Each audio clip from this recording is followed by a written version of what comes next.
esconde da presença do Senhor, por ter feito aquilo que Deus não tinha ordenado para que ele havesse feito. E nós vimos que então Deus ele chama pela segunda vez, Deus ele chama novamente. Adão aparece diante da presença do Senhor, e ali nós vimos que Deus ele é onisciente, Deus ele sabe de todas as coisas, mas Deus ele prefere ouvir os nossos lábios tudo aquilo que nós fazemos. E ali nós vimos que veio a consequência. Agora Adão tem que trabalhar para comer, tem que comer o suor do seu trabalho. A sua esposa agora, Eva, vai ter que sofrer dores de parto para ter os seus filhos. E ali nós vimos que Deus agora expulsa Adão e Eva do jardim, coloca os anjos na porta do jardim para que ninguém mais pudesse entrar no jardim. Agora não tivesse nenhum digno mais da sua presença.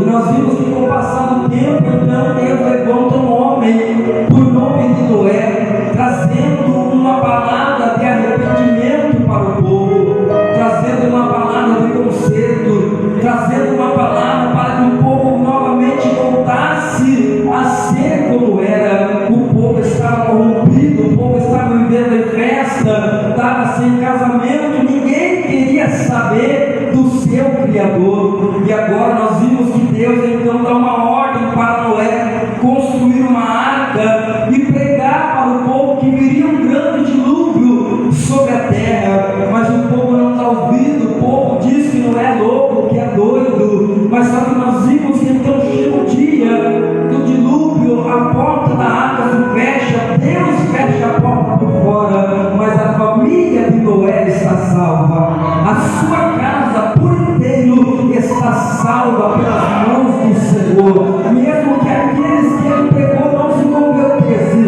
mas primeiro a sua família estava dentro da arca, a sua família estava salva pela presença do Senhor. E nós vimos que com o passar do tempo não deu muito certo também esta situação. Deus se arrepende de ter criado o homem, e agora Deus levanta então o homem por nome de Moisés, a qual Deus chama Moisés para ser o libertador do Egito, um homem que tinha a sua palavra dura, mas Deus ele cria um processo, e dentro do processo Deus ele cria um propósito na vida de Moisés, e dentro desse propósito Deus levanta Moisés para ser o libertador da terra do Egito.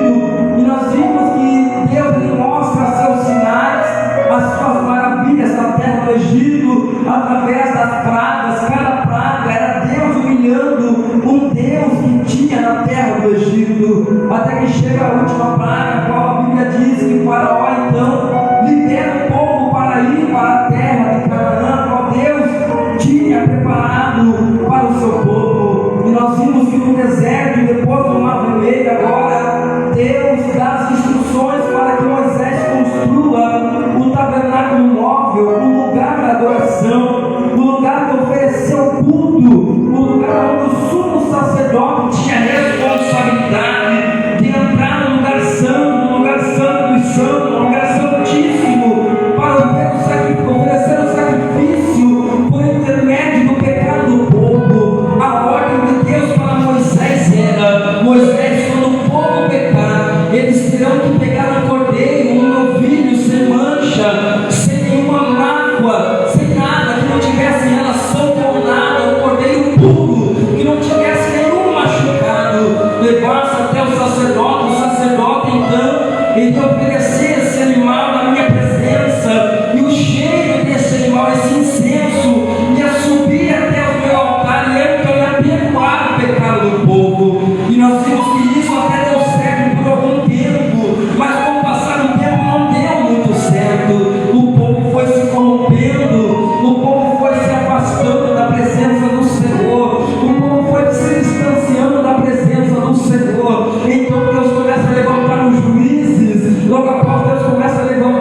sessão desses capítulos para você meditar de dia e de noite, para que você possa vencer, qual seja as artimanhas que o adversário tem para derramar sobre a nossa vida, porque a nossa luta não é contra a carne, a nossa luta não é contra o sangue, a nossa luta é contra os principados, contra as potestades, contra os príncipes deste século, chamados Satanás. E para nós vencermos este adversário, nós temos que vencer por intermédio da palavra.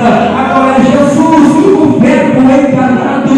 Agora é Jesus, aquele que é a palavra, porque a palavra diz: conhecereis a verdade e a verdade vos libertará. Conhecereis a palavra e a palavra tem o poder para te libertar. Conhecereis a Jesus, e a Jesus sim, Ele tem o poder para te libertar. E qual seja for a astúcia do adversário da nossa vida, Jesus agora sai do deserto, depois de preparação, depois de estar preparado, de 40 dias de jejum, consagração, Jesus sai do deserto, e agora ele começa a chamar os seus primeiros discípulos, começa a chamar os seus primeiros homens, a qual seria aquele a qual ia dar continuidade depois que ele subisse ao céu. E a palavra de Jesus, quando ele encontrava com algum homem, não era: se você quiser, você me segue, né? A palavra era: segue. Jesus não queria saber se ele queria ou não, era só: segue. E aquela palavra causava peso em quem ouvia, porque não dava tempo de questionar: eu não consegui. Não dava tempo de olhar para trás e dizer: mas o que eu vou fazer com a minha bagagem? Não, era seguir a hora. E nós vimos que então, mediante o ministério de Jesus deixa 3 promessas para a igreja. A primeira promessa que Jesus deixa para a igreja, e a primeira promessa, ela está em pleno cumprimento, é que as portas do inferno não prevaleceriam contra a igreja do céu. E nós vimos que até os dias de hoje já fecharam o templo, mas a igreja ninguém para. O lugar de adoração pode até fechar, mas a igreja continua marchando. Porque a igreja não é as 4 paredes, a igreja sou eu, a igreja é você. Aonde você chega, você é a igreja. Aonde Deus ninguém consegue parar a igreja. A segunda promessa que Jesus ele deixa é: vão para Jerusalém e ficai até que do alto sejais revestidos de poder. Também está em pleno cumprimento, porque aconteceu em Atos 2, mas até os dias de hoje Jesus ativa o fogo do Espírito Santo. Até os dias de hoje Jesus ainda enche crente do Espírito Santo. Até os dias de hoje Jesus sapeca a crente no fogo. Até os dias de hoje ainda Jesus ele queima o crente no fogo pentecostal. A igreja da nação no fogo, ela caminha no fogo, ela passa pela dificuldade de fogo e ela vai subir para o céu, aonde o dono do céu, os seus olhos são como chama de fogo, em volta do trono tem um rio de fogo.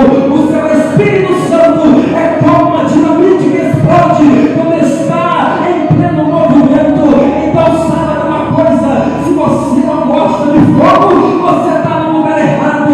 Mas se você é crente gelado, Jesus ele pode te queimar nessa noite e te encher dessa presença a qual ele tem preparado para nós. A segunda promessa está em pleno cumprimento. E a terceira e última promessa, que é do ministério do Senhor Jesus, é: eu vou para o meu Pai. Mas para que eu vou preparar um lugar, para que aonde eu estiver, eu quero que vós estejais também. Jesus estava dizendo: eu vou preparar lugar para vocês, porque assim mesmo, do jeito que eu estou subindo, eu vou voltar. E vou voltar para buscar uma igreja velha. Uma igreja alegre, uma igreja que está festiva, que está ansiosa pela presença do seu noivo no meio. 3 promessas.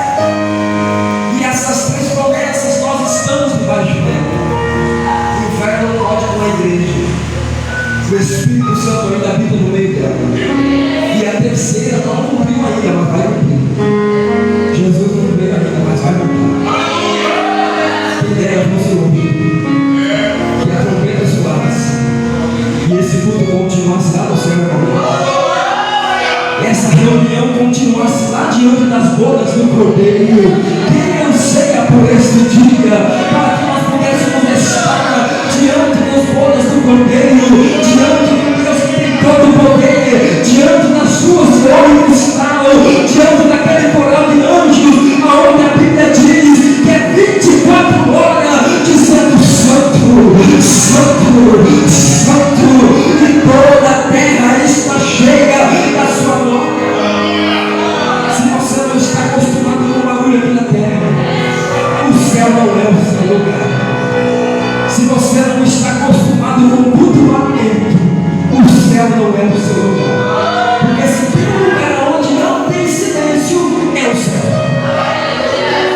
Porque buscar não vai crente novo, buscar vai crente vivo. O céu vai crente que passa pela prova do glória a Deus. O céu só vai crente que passa pela fornalha para ser aprovado na estatura de vaso, que diz que quando o vaso ele está pronto para ser aprovado, o oleiro coloca ele numa fornalha de fogo, e se ele não cantar no fogo, ele não está preparado para ser um vaso de honra. Mas se você nessa noite está passando por prova, por dificuldade, por tribulação, e está cantando na prova, está cantando na dificuldade, Deus está te aprovando como vaso de honra, como vaso aprovado, como vaso preparado para ser um vaso de honra na presença dele. Então adore na dificuldade, porque as tribulações desse tempo presente não se compara com a glória em que nós há de ser revelada. A dificuldade desta vida não se compara com o céu de Deus tem preparado para mim e para a sua vida. O show desta vida não se compara com a glória que Deus tem preparado para mim e para a sua vida. A perseguição não se compara, a dificuldade, a prova, a luta não se compara com o que Deus tem reservado para aqueles que nele esperam. Se eu fosse você, eu já começava a adorar nessa noite. Se eu fosse você, eu já começava a glorificar, porque eu já posso sentir a presença do noivo aqui nessa noite.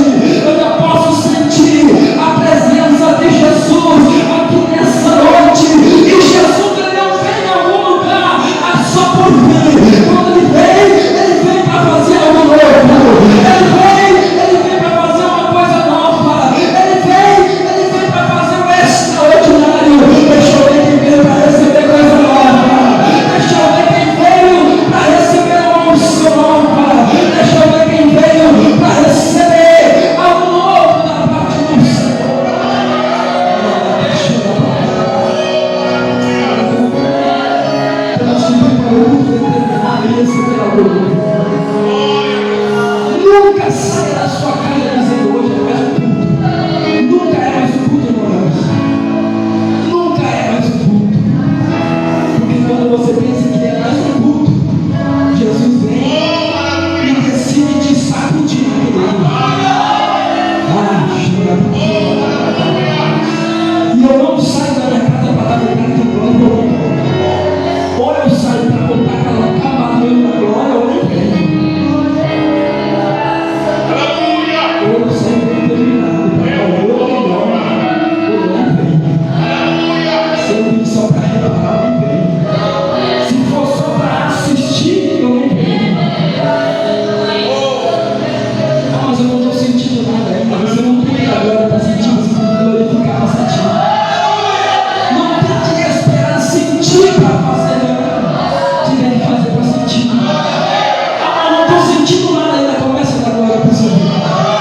Começa a fechar os teus olhos e dizer: Jesus, eu estou na tua casa. Eu quero o seu santo.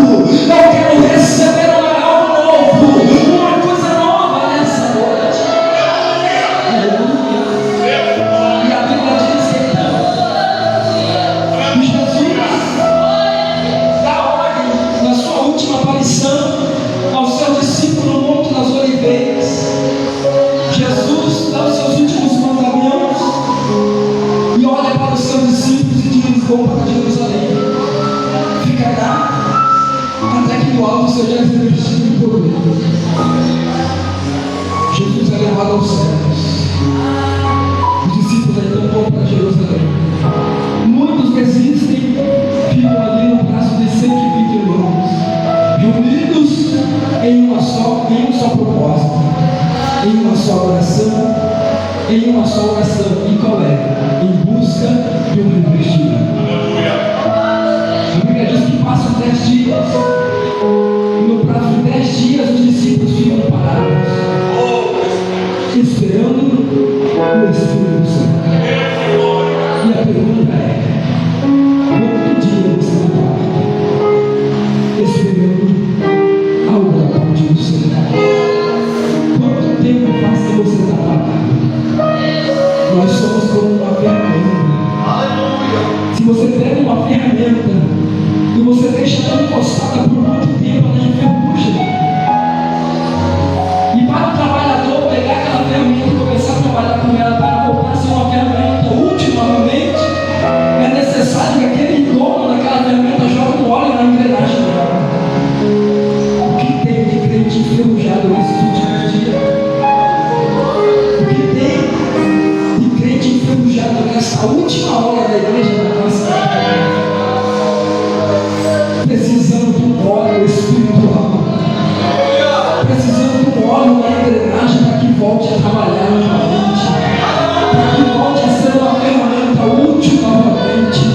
Se nessa noite você estiver disposto, Jesus está disposto a te colocar novamente na posição que era para você estar, mas você enferrujou e Jesus te quer de volta novamente, com a mão parada, porque Ele conta com você para esta obra. 10 dias se passaram e a Bíblia diz que de repente veio do céu um som, como de um vento veemente e impetuoso, e encheu a casa em que estavam reunidos, e foram vistas por eles línguas repartidas como que de fogo, e todos foram cheios do Espírito Santo. A Bíblia diz, a Bíblia é vista em dizer que todos foram cheios. Não foram só os homens, não foram só as mulheres, não foram só os que estavam sentados à frente, não foram só os que estavam no meio, não é só aqueles que tinham cargo, não é só aqueles que tinham posição, não, foi todos. A palavra hoje é para todos. O enchimento do Espírito nessa noite é para todos. Não é só para quem tem cargo ou tem posição, é para todos. É para quem está na frente, é para quem está no fundo. É para o visível, também é para o pobre. É para todos. Que estiverem dispostos a negar-se a si mesmo, a renunciar às suas próprias vontades, a renunciar aos seus próprios desejos, para se encher de algo que não vai ser momentâneo na sua vida, mas vai ser algo permanente. Porque a alegria do mundo lá fora é momentânea. Eu não estou aqui hoje, eu me alegro hoje, amanhã eu estou pior ainda. É uma alegria momentânea, é um prazer momentâneo. Na presença de Jesus, a alegria é perpétua. Na presença de Jesus, a presença é permanente. E a Bíblia diz que eles foram cheios do Espírito Santo. Jerusalém estava cheia. E a Bíblia diz que estava pela festa de Pentecoste. Quando o povo em Jerusalém escuta o barulho do cenáculo, todo mundo corre para a porta do cenáculo e começa a escutar o barulho. Porque crente pentecostal faz barulho. Crente pentecostal ele não fica calado quando ele é cheio do Espírito Santo. Crente pentecostal ele não fica parado quando ele é cheio do Espírito Santo. Quando o Espírito Santo decide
igreja 8.120 irmãos.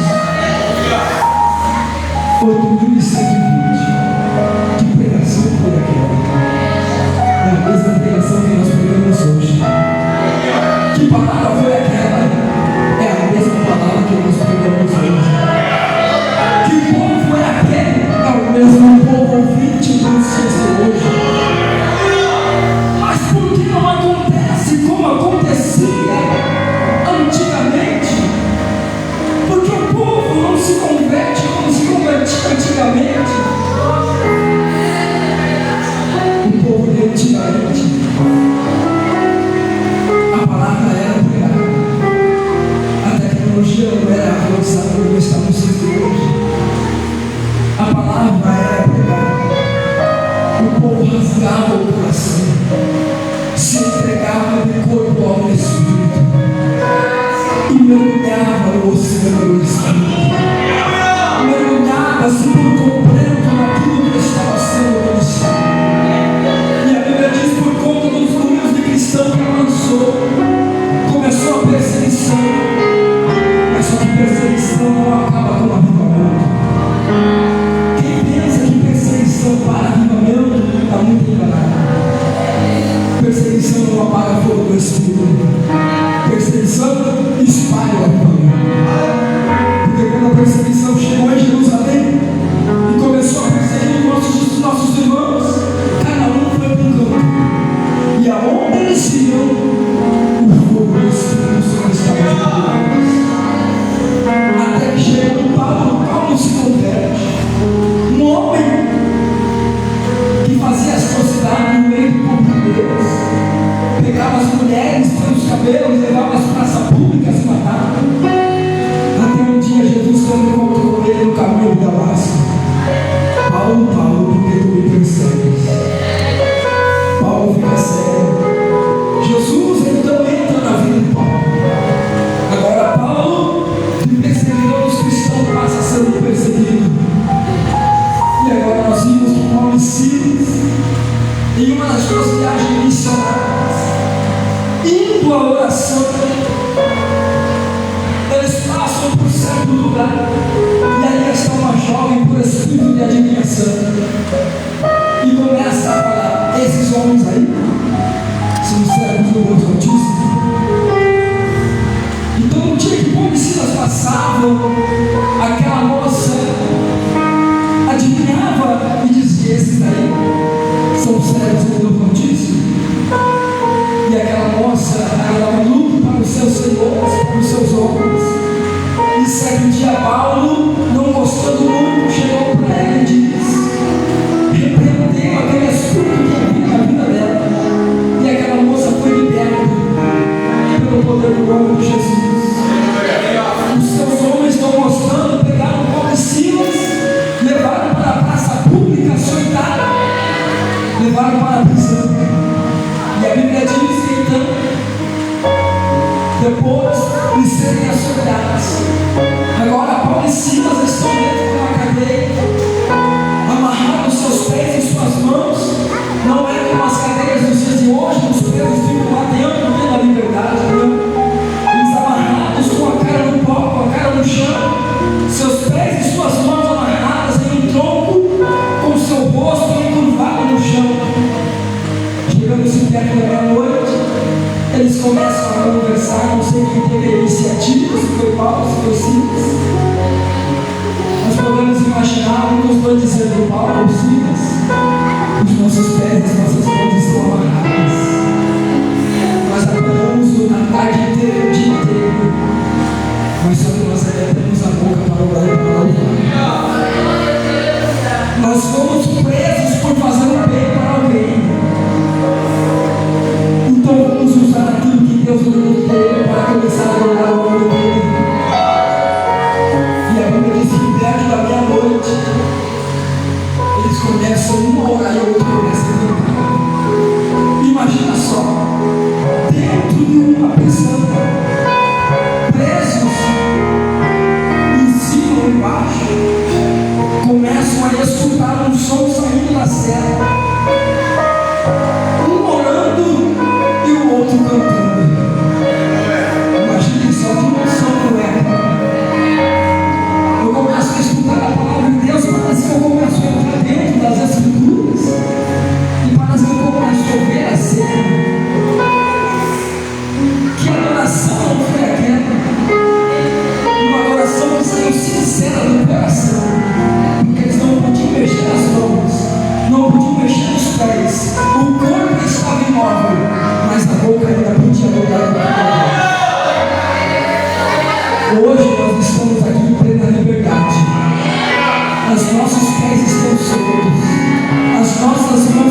pessoas. A nossa boca está posta para abrir esta noite e temos a liberdade a qualquer hora da nossa vida, aonde nós estivermos, podemos dizer que Jesus, Ele é glorificado, Ele é santo, Ele é poderoso, Ele é magnificado, Ele é Deus que não pode, é Deus que pode, é Deus que faz, é Deus que determina, é Deus que tem a última palavra, é o Deus que tem o controle e o domínio sobre todas as coisas. E muitas das vezes nós se privamos, mesmo tendo essa liberdade que Jesus nos dá, muitas das vezes nos privamos de querer adorar o nome dele. Enquanto muitos lugares por aí, lá na janela 1040, onde essa palavra não pode ser pregada em liberdade, não pode ter este livro, se for encontrada morto, é levado apenas à morte. Nós ainda estamos em um país onde está permitido se pregar a palavra de Deus. Aonde nós estivermos, aonde nós entrarmos, está sendo permitido. Nós podemos adorar o nome do nosso Criador a hora que nós quisermos. E muitas pessoas ainda não querem ter este privilégio, ter esta oportunidade. Mas aqui nessa noite estamos na igreja reunida. Deus está reconhecendo o valor que tem na adoração. Deus está reconhecendo o valor que tem na exaltação em nome do Senhor.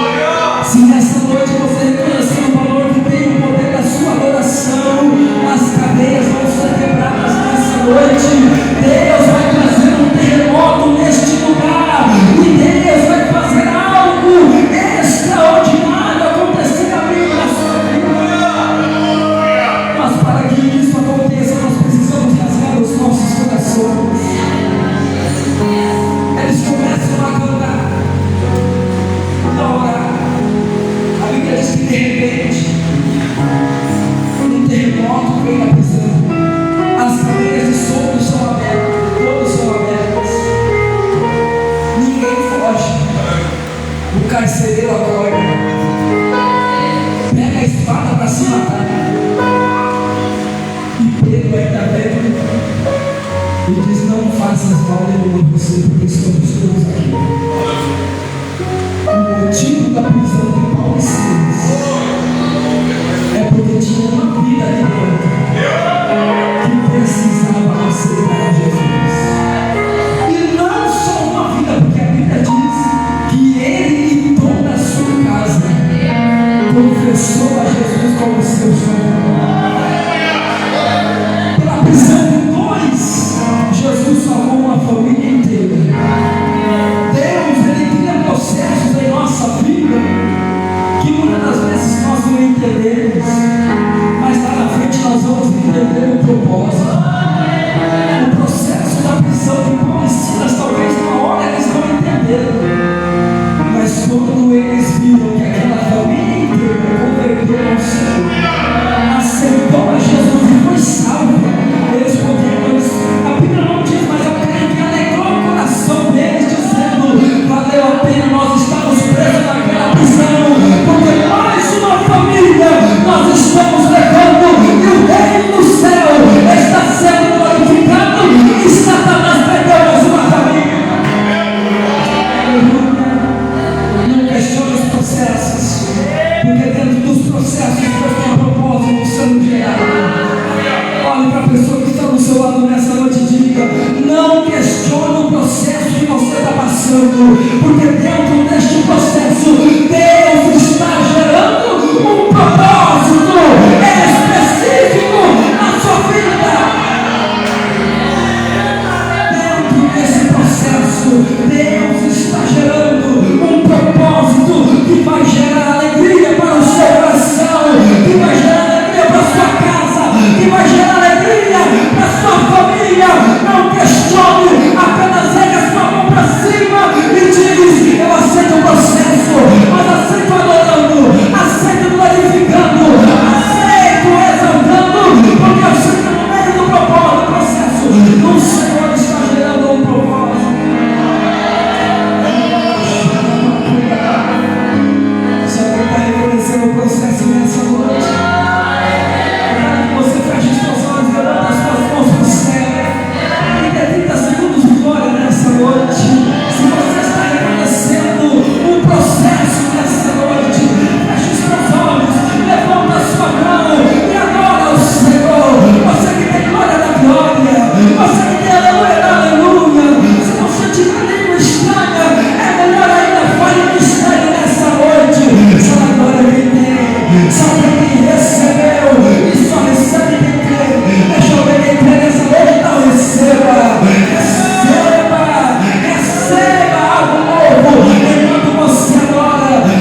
que quem crê, só